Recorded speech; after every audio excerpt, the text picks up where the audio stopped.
then I'm going to call to order the special meeting of the Darien Police Commission, the 2,438th meeting. First order of business is acceptance of the minutes of June 30th. Motion to approve. Motion to approve. Second. Any discussion? No, good to me. All those in favor? Chief, the good news for me today is when I turn right and throw it to somebody, there's only you today, so you are, I know you are correspondence because it can only be you. I don't think I've ever seen this many papers out in front of me at a meeting, so we did get, as far as correspondence goes, we sent out a couple thank you letters. We got some cupcakes from a resident, thank you for service. And we also got lunch delivered one day from Thorndale Circle Businesses, so thank you to them both. Since the last meeting, our folks ate fairly well, at least twice. So I thank the residents and the business owners for that. Okay, shuffle your papers and get to department activity. Department activities. So this is from June 30th to August 4th. I will also do a little update on some things since then, but Captain Hadema did this before she went away on vacation. So the 4th of July fireworks that were actually held on July 15th went well. No issues there. Someone you probably heard on July 23rd, we had a 59-year-old female arrested, multiple charges including home invasion and assault on a tenant downtown in an apartment. That case is ongoing. July 9th, a 28-year-old man was arrested from a May 5th report of a domestic and motor vehicle burglary. Arrested for disorderly conduct, reckless endangerment, burglary, larceny, and motor vehicle charges. June 30th to August 4th, we had 5 domestic violence incidents resulting in 2 arrests. Thankfully, no catalytic converter thefts reported. 5 stolen vehicles, all of which had the keys inside. So let me just do a little side note there. And the commission heard this, but for the record and for the public watching on TV, we had a Honda CR-V stolen from a road off the Post Road downtown. The car was recovered unoccupied in Stanford, but they sat on it. A juvenile returned to the car where a foot pursuit ensued. They latched onto the juvenile, who was obviously returning to the car, knowing it was stolen. That subject is wanted, or was wanted, I believe, in Poughkeepsie for 2 counts of attempted murder from the previous week in a shooting incident. So once again, we are having people in and around the town of Darien taking our unlocked cars with the keys in it that are involved in significant and serious criminal activity. I'm sounding like a broken record at this point. We need the assistance of our residents to lock their cars to keep these folks from coming to Darien, stealing our cars and using them in serious FBI level index crimes. So that's what I'll say on that. Well, not only are they taking them and using them, but these are not the people you want rummaging around your roads. No. In the middle of the night. To knowingly bring these people into town because we are easy target for unlocked cars in our driveways is really it's beyond problematic. Yes. In conjunction with the 5 stolen cars, there was 13 entries of motor vehicles, all which were left unlocked in the time frame as well. So, I cannot recall the last time in the town of Darien that we've had a forcible entry into a motor vehicle, i.e. the window gets smashed. They do occur once in a while, but it's over the last 3 or 4 or 5 years, it's easily 100 to 1 that are unlocked where they're locked. So it virtually never happens when the vehicles are locked. 1 incident of mail theft and or check fraud. We had 1 motor vehicle burglary where a window was smashed, but nothing was taken. The owner interrupted it. So that's the one in the 100. 41 motor vehicle collisions, 8 of which involved injuries, no major injuries. 146 traffic stops. Spring qualification for firearms is concluded, and we have a goodly amount of training going on with civilian staff, dispatchers, and sworn officers that are on that list as well. We currently have 2 officers remaining in field training. We're technically at full strength for officers, but as we'll see further down the list, that's going to change once again. And Kim, can I just take a step back for a moment? We had on here thank you letters. I did receive a thank you actually from one of our town officials. Unfortunately, they had money stolen from their bank account. I'll just read a couple sentences because it's a little bit long, but it was a thank you to the police department and the chief in particular. She wrote here, the records people and dispatchers were all very helpful and very nice. All of them were so pleasant and kind that it made a nasty situation a little bit better. This is really great service. I wanted the police commission to know how wonderful everyone was to us. I particularly want to thank Chief Anderson's leadership with the positive attitude of the people we dealt with at the police department. So I think I forwarded this as well, but I just wanted to publicly acknowledge that also. Duly noted. Thank you. Thank you. Okay, any questions, comments about department activity?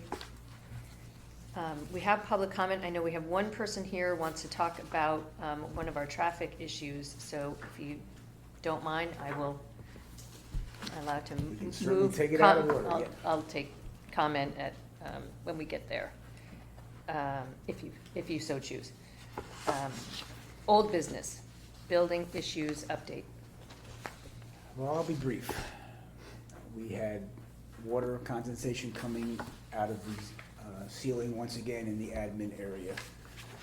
The upside is the air conditioning seems to be keeping the building at a fairly comfortable and constant temperature, but with the humidity levels outside, they are still chasing the condensation issues. So we had some buckets and some other receptacles trying to catch the water coming out of the ceiling. Clearly, there's gonna have to be additional wrapping of ductwork. It may just push the problem up or downstream, but, you know, again, we're not quite there yet. The good news is the temperature's been pretty good, and they are trying to do the best they can with what they got. So, unfortunately as well, I opened my closet door and I have some mold on some equipment in there as I had once before. So clearly in the summer months, I'm gonna have to keep my closet door open like during the day to get some kind of air ventilation in and out of there.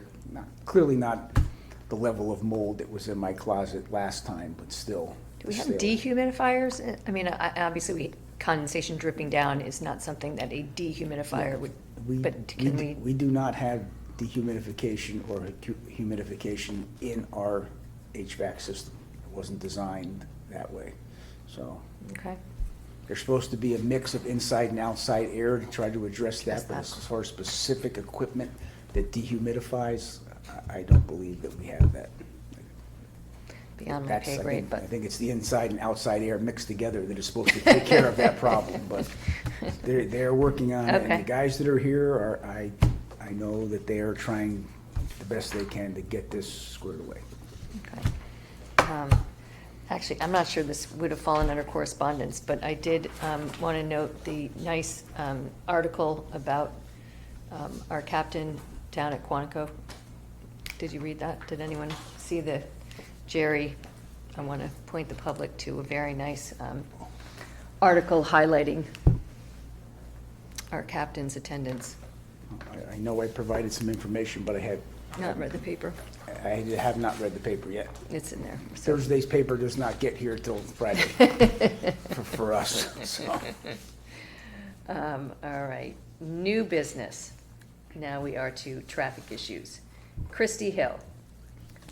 I don't know if you just were here to listen, or you wanted to speak, or we should, how you want to handle it. I'd love to just tell you a little bit about what's going on. That- If now's the appropriate. That would be awesome. Okay, wonderful. If just state your name and your address and go ahead. Do I have to do that in front of the camera?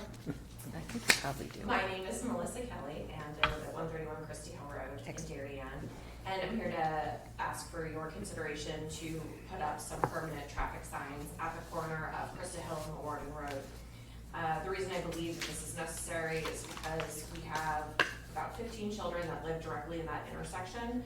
And the speed coming down Christie Hill is not stopped by anything. So people turn right off of the road up by Weaver and they come flying down Christie Hill to cut through down to Stanford.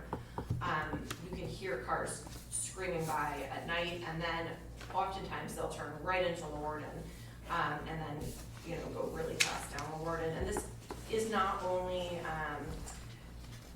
landscaping trucks and whatnot, but these are pedestrian, or these are normal cars of people that are traveling to and from. Oftentimes we get motorcycles, which is a little strange, but I'm concerned that there's gonna be a traffic incident if people aren't reminded to slow down. So I've reached out, I've been working with Captain Allison to, she said in the because I asked if we could put those road dividers up, and because it's a public road, we're not allowed to do that, which my neighbors and I were happy to sponsor, to pay for these road dividers or to put up a sign that reminds people to slow down. So Captain Allison agreed to put, and I'm sorry, I don't know how to pronounce her last name. Hedema? Hedema. So Captain Hedema and I were working, and she put up 2 slow signs. They have been stolen 4 times. Stolen, thrown in the woods. So there's obviously some sort of something going on, whether. These are the in-road bollards, which. They're yellow there in the middle of Yes, the road, sir. about this high? Yes, sir. Yeah, They say okay. slow. Yeah. But I will tell you that when they are in the road, people slow down. I mean, so they physically will see them, they will slow down, they will take the turn slower, or they will proceed past my home slower. So they are working to remind people to slow down. And then once the signs are gone, which now this is the 4th time they've been stolen, and actually she and I had kind of a running joke about it. We put a little tracker, she put a little tracker in one of them to try to figure out where they were going to. But we don't know. So I'm asking the town to consider putting either signs that say, please slow down on the corner of Christie Hill at Lewarden, or on the corner of Christie Hill, and even better yet, at the beginning of Lewarden, where they have a median. So as they make the turn, they're reminded to slow down as they approach the neighborhood. And if I can also remind you that Lewarden itself, even though my driveway's on the side, it's one of the only streets that people walk on because it's a 2-mile loop. And so we have a ton of pedestrians, a ton of dogs that walk up and down that road all the time. So there's always people coming in and out. And as I expressed to you, I'm concerned that someone will come around and there'll be an incident where a car will hit a pedestrian or a child, of course.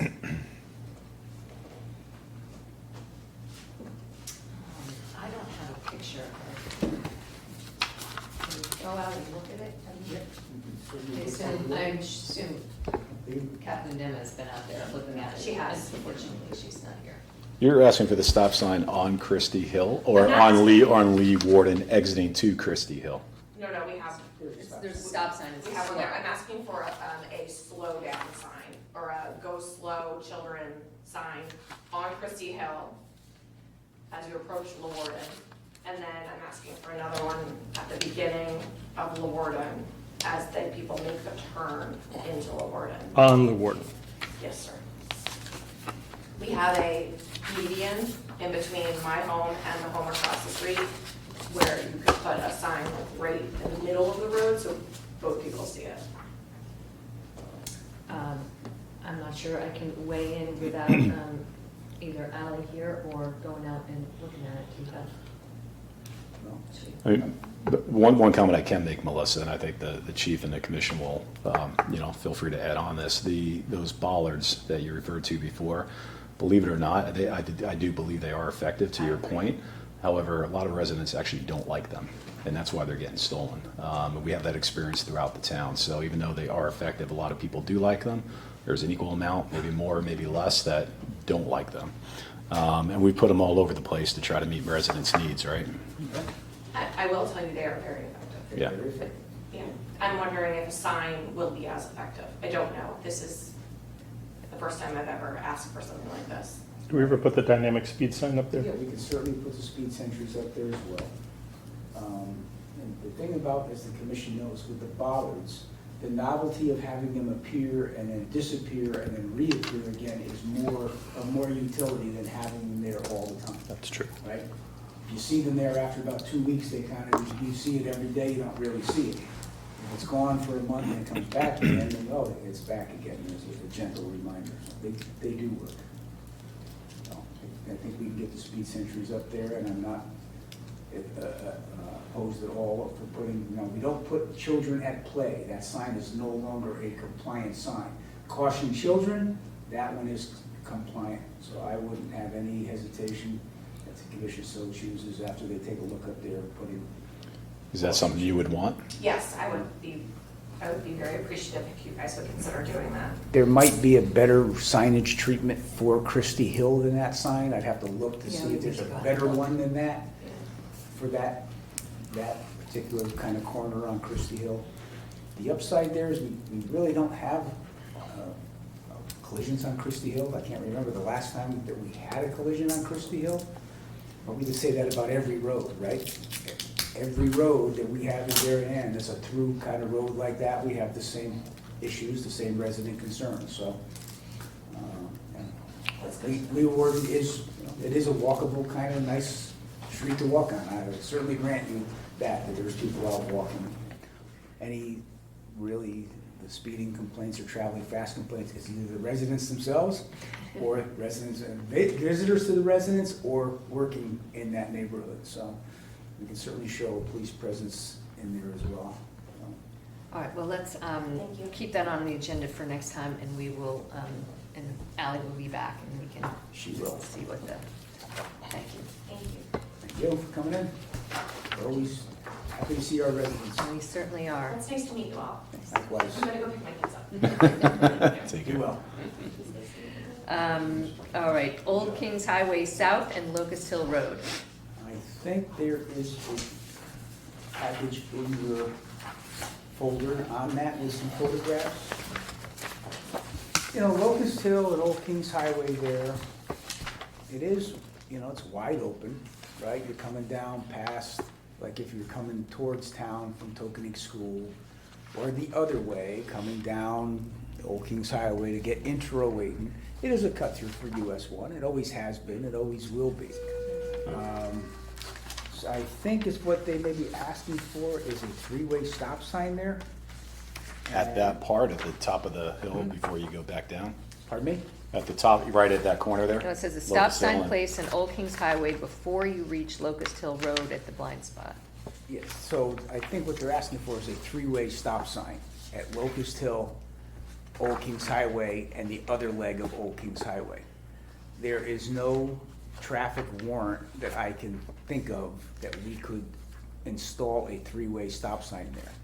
As the commission knows, we cannot install stop signs for speeding control. It is only for traffic when you have indecision or you have a certain amount of traffic collisions there that are caused by blind spots. We do not have that. The upside is it's wide open and you can see in both directions. The downside is it's wide open and people tend to maybe travel fast down that road. That's where our main cog of the 3 E's of traffic, of enforcement, education, and engineering comes into play. It's really not an education type thing. Engineering that intersection is not going to make any difference. It comes down now to enforcement. And I can direct additional enforcement in that area. And it has to be, not constant, but it has to be ongoing so the folks are used to seeing a police car there doing enforcement. And that's what our field services people really need to do. And, coming out of COVID and we're getting back into regular operation, I think we can do that. I don't think a three-way stop sign there is the right avenue to pursue because it doesn't meet a traffic warrant. And two, you're going to have at least initially an increase in traffic collision rates with rear-ending collisions with people now suddenly realizing that they have to stop. Yeah, the visibility there is pretty good in the world of where we're about to get to, ones where the visibility is not so good.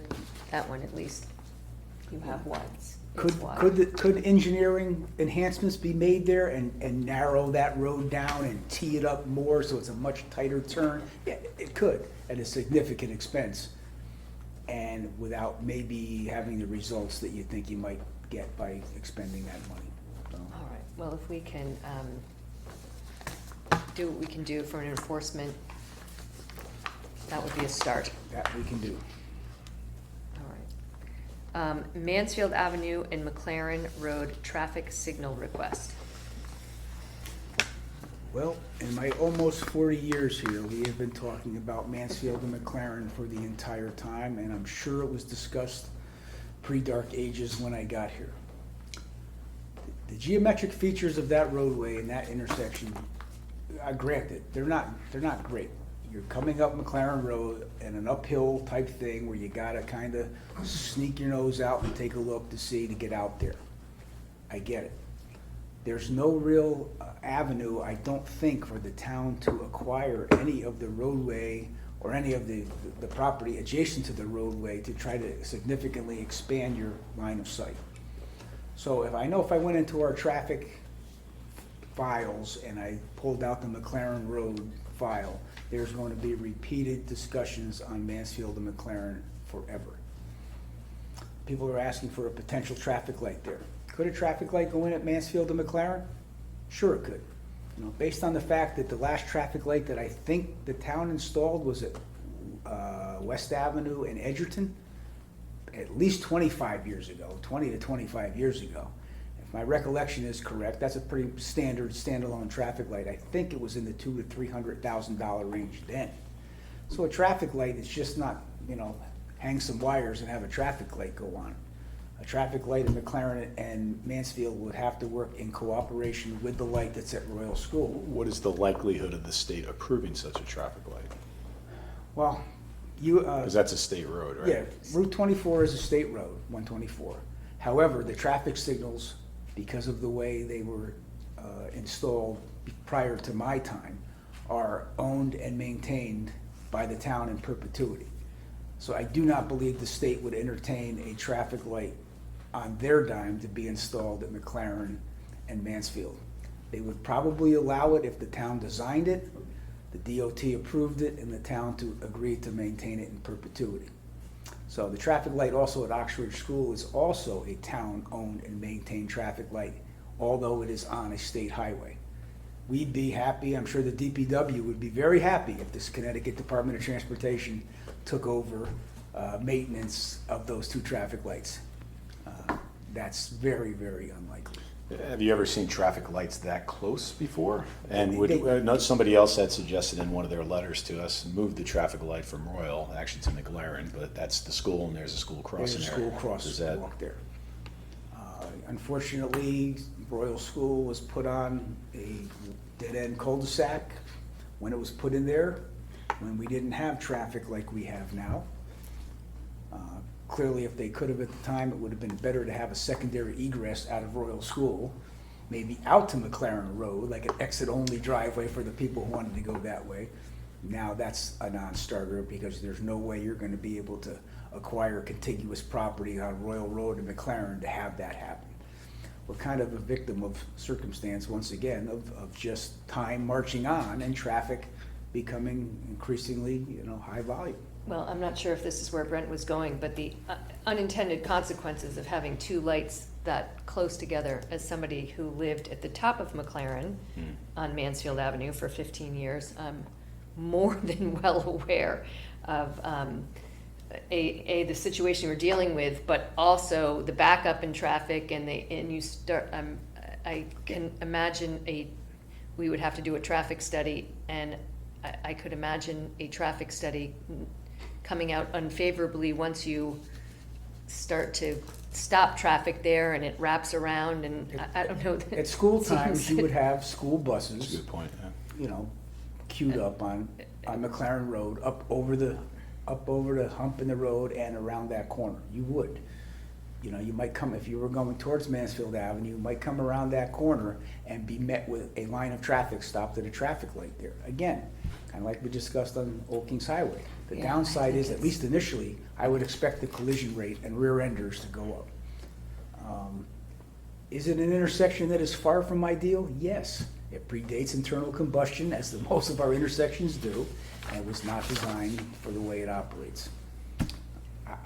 I don't like to have these situations where, as a traffic manager, I say I have no real solution to offer the police commissioner and the legal traffic authority. I wish I did. People much smarter than me over the last 40 years haven't been able to find an acceptable upgrade to this location. It's far from ideal. I don't have a magic bullet that I can give you for this one. No. Is 15 it years, possible I that a drove- traffic light could be installed there and work in concert with the one at Royal School? It's possible. I'm just not so sure it's gonna be as easy as some folks might think. Nope, I agree.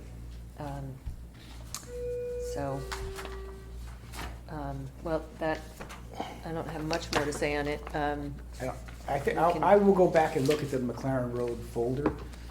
I would think some point in recorded history here, they probably had a traffic engineer try to give us potential options. I don't know that for a fact, but I think it's If you would. possible.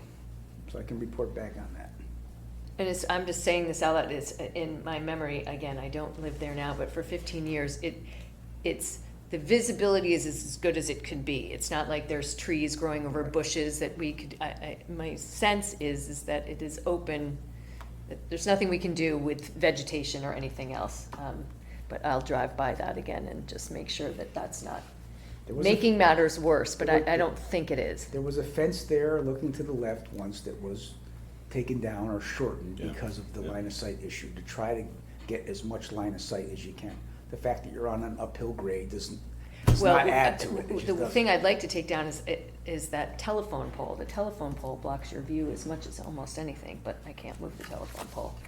Trust me, I have spent a lot of time thinking about it. It's Brent's neighborhood, and I lived right there for 15 years, so if you could look in the folder and see what's what, but I agree that this is not easily solvable. Okay, last on traffic, the area of 141 Leroy Avenue, particularly attention to crossing danger. So I believe you have a letter in your folder as well, for that one? Just gotta find it. I Yes, have they it. dated July 18th. Yep, I got it. So these folks who live on Leroy Avenue, I understand their concern and I commiserate with them, right? This is Trying to essentially get- the other end of McLaren, right? Yeah. McLaren and But the it's, left a it's, little bit, it's a yeah. McLaren curve. and Leroy. We were just talking Yeah. about McLaren and Mansfield, now we're really talking about the In other that- side of In that. that area of Leroy, yes. Make a left. Looking, coming out of your driveway, closer. looking one way, you have an ample line of sight. The other way, you don't have any, very coming much around- line of sight. coming around the corner. There is, From the high school. From the high school, heading towards McLaren, it's not quite a hairpin turn, but it's a blind turn if you're one of those couple houses that is just on the Roqueton side. the byproduct of where that house was put in. Again, I'm sure that driveway was put in when horses were roaming Leroy Avenue, you know? And I get it. If I was coming out of that driveway, I think I would almost always, you know, make a right as quickly as I could, rather than try to come out when you're looking to your left and the residence says there's only about 100 feet of, you know, line of sight distance. We can't change that. The resident says that they think the solution is either to place a speed hump at the top of the knoll or at the curve, right? Speed humps can never be installed without at least 150 to 200 feet of advance warning, never on a curve and never on a crest of a hill. You would be opening up the checkbook for a motorcycle or a bicycle hitting something like Could you that even coming imagine? around. You're the never corner. gonna see that thing until it's too late. Until it's too late, and that's No. why. This is the proper avenue for us to educate. This is the education of the 3 E's of our residents of why, we're just not saying we can't do it because we don't want to do it. It can't be done as a reasonable traffic calming measure. It just can't. The downside of it is way too much, and the danger of putting something in around a corner or on the crest of a hill, it just cannot be done. We do speeding enforcement on Leroy on a regular basis. I'm sure the commissioners saw police cars tucked in on Partridge Lane or whatever. So we do try to make an effort. And, you know, when the stop signs went in at Sedgwick and Leroy, and stop sign went in at Freight Park, which was a 2-way stop, and now it's a 3-way stop after 7 or 8 years ago, whatever we put it in. Although they were not put in for speeding measures, that is a byproduct of tending to slow folks down. So, Yeah, we do have at both ends now. again, we do put the speed sentries on Leroy Avenue as much as any other road, you know, in Darien, with T. Courtney Isaac. They were just retiring they a were just traffic out there, guy. if not still out there, I think. I'm not sure. It's true. Yeah. We can't change where that driveway is. No, and we can't put a speed hump in there. No. Okay. Again, we will direct enforcement efforts there. I wish I had a better answer for that one as well. All right. Special meeting, we can't add anything to the agenda, so I'm going to move on to the Marine Unit Supervisor. So, James Palmieri now will be taking over the Marine Division supervision, taking that over from Lieutenant Mulcahy, who was the Marine Division supervisor. That doesn't mean that supervisor so much works the Marine Division, but oversees the officers. It's kind of a part-time kind of thing, so we do have supervision of that unit when there's a problem. James Palmieri had worked the Marine Division. He'll be a fine fit for that as we move forward. Excellent. Tourniquet case attachment to our gun holster. So the commission probably knows that we are all required to carry tourniquets to do life-saving for not only for ourselves, but possibly for other people that we're treating medically.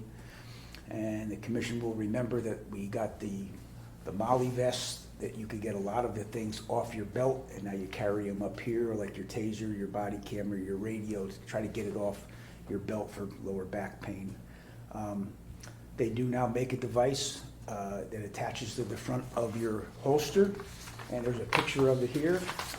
It's just one more thing that you can have at the ready, and a lot of officers, I guess, like this option.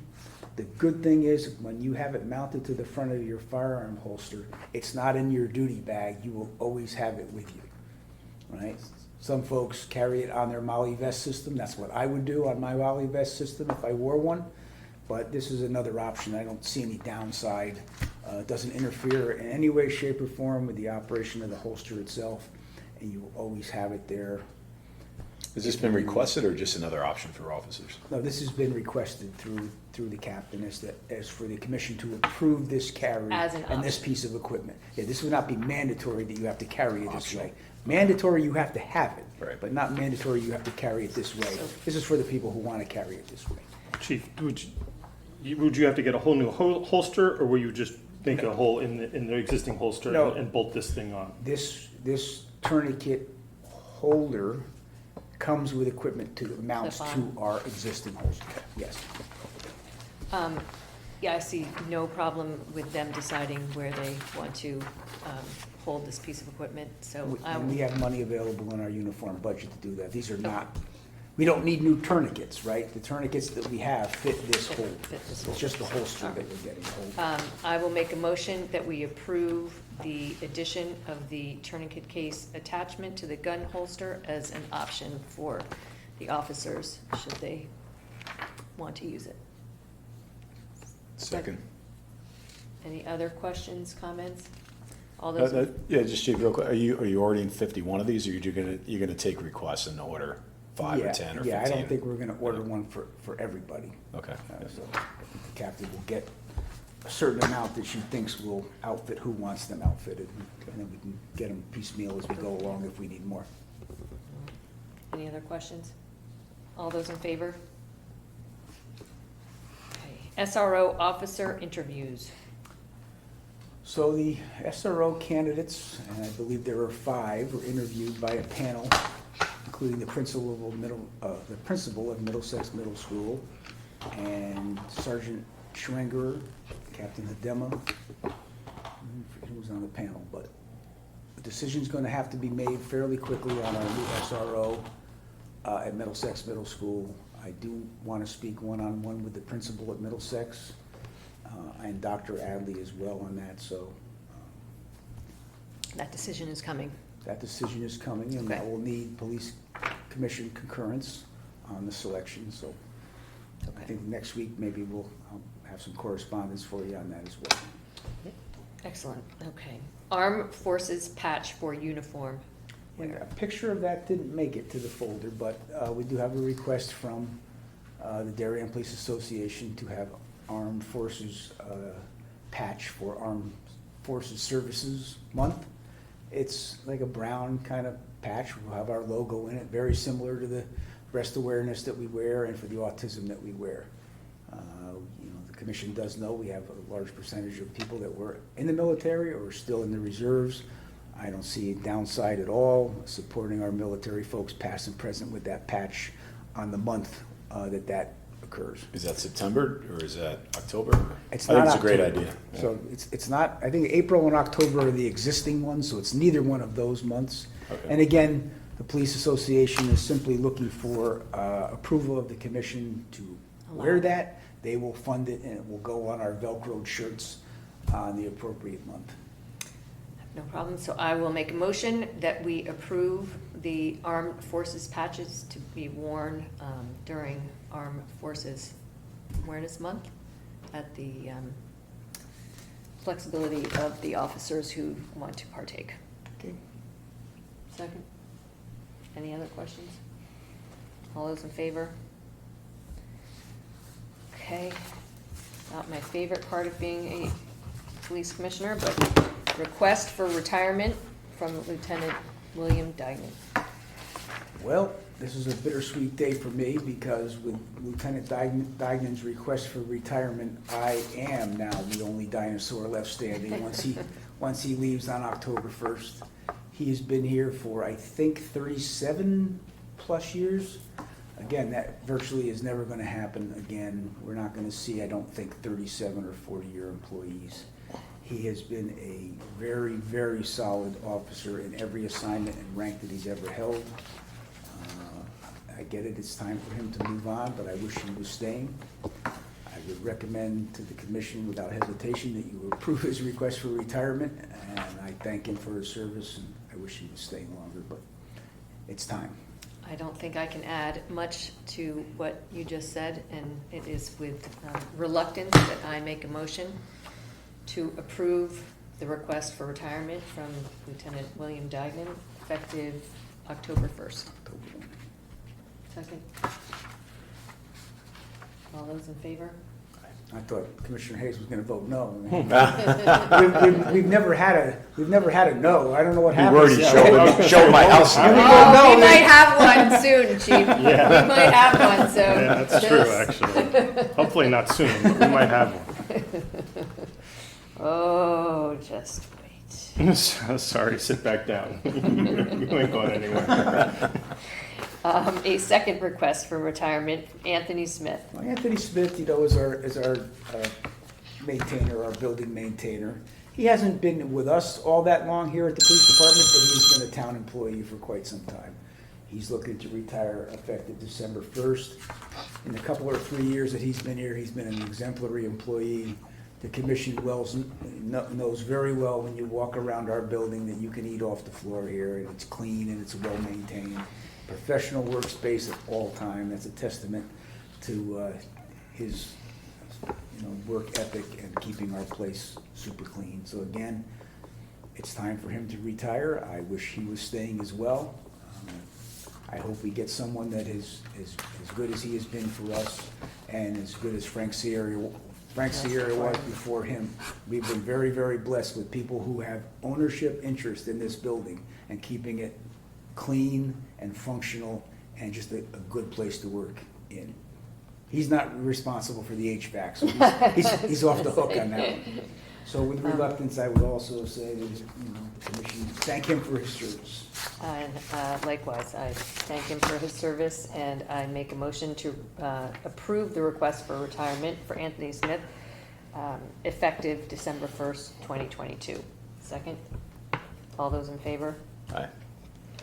Maybe Bill has some time for us in September as well. Bill has some time in September to meet Oh, with yes. us. Yeah. The commission Oh, that would be has to great. have the Yeah, next yeah. interview Yes. with him. Yeah. We will He will We be will able make to- ourselves very available to. He will give you candid and very straightforward. Anthony's welcome too. Anthony, I think he really enjoyed working here. Yeah. I like him very much, and I appreciate his efforts. Okay. Request for funds from the Alarm Fund to purchase rape aggression defense equipment up to $4,000, and the request is coming from Captain Dema. And the commission, I believe, had this on the agenda once before for doing this training. This is the training that will be done for women here in Darien, the RAD training. Leslie Silva is going to be leading that training. This is the equipment that you need to get to do it, like the red suits and some prevent injury. So this is certainly under the realm of alarm fund expenditures that are doing something that wasn't specifically budgeted, but to the betterment of the town and the betterment of the police department. This is clearly a service that we've never offered before. This is 100% service to a certain segment of our town that will be well received, and it will be value training for some of the young ladies, maybe young ladies and moms that will be taking this class. So I would certainly support up to $4,000 of Captain Hadema's request to get this equipment. And this is probably something that we would do on a regular basis, this training. We'll have the equipment and we won't need an expenditure like that moving forward. That's what I was gonna ask, is once we make the expenditure, we have it, and we There can may be- reuse multiple. There may be small amounts Yeah, for but- diplomas or booklets or, training manuals, but not for the equipment itself. Have people, are we out there already on social media or anything saying that we're gonna be doing this? Or have people expressed an interest already? Or how many people were we expecting, if any, They or we have don't to- know They yet? have to limit the class to a certain amount. But Okay. I don't think it'll be more than 20 people. This is prior to the end of the year, or? Yeah, I think they're looking to roll it out probably Yeah. September, October. Yeah. Great. No, yeah, through word of mouth, yes, there's people that are certainly looking to take this kind of class. Clinton PD, my compatriot Vinny DeMeo up there, they have this exact same training being rolled out, I think this week or next week for their residents as well. So it's a proven commodity.